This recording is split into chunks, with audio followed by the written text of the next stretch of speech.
3 in the morning, Emma woke up to a strange sound. At first she thought it was part of her dream, but then she heard it again. Slow, steady footsteps echoing in the hallway outside her room. She sat up in bed, her heart beginning to pound. "Mom?" she whispered, but no answer came. The footsteps grew louder, closer, until they stopped just beyond her bedroom door. For a long moment, there was only silence.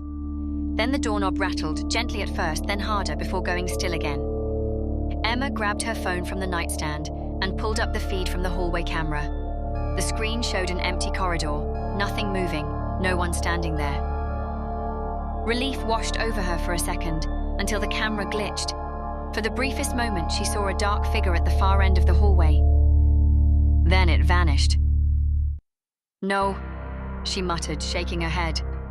She didn't want to believe what she had seen, but curiosity got the better of her. Slowly, she crept to the door and cracked it open. The hallway light flickered as she stepped out, and every creak of the floorboards beneath her feet made her more certain that she wasn't alone. "Hello?" she called softly. "Whoever's out here, I'm calling the police." The hallway remained silent. She turned in circles, convinced she would see someone standing behind her, but it was empty. Trembling, she rushed back to her room and locked the door, pressing her back against it. "It's fine," she whispered to herself. "There's nothing out there. I'm safe." She checked the camera again. This time, the hallway was completely dark, though she knew the lights were still on.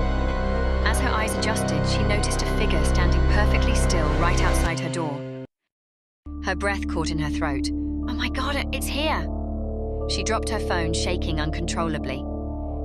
She pressed her hands over her face, whispering over and over, "It's not real, it's not real, it's not real." But then, in the heavy silence of the room, a voice spoke softly from behind her. "I'm already inside." Her blood turned cold. She didn't move, didn't breathe. She knew without looking that she wasn't alone anymore. Follow for PT2.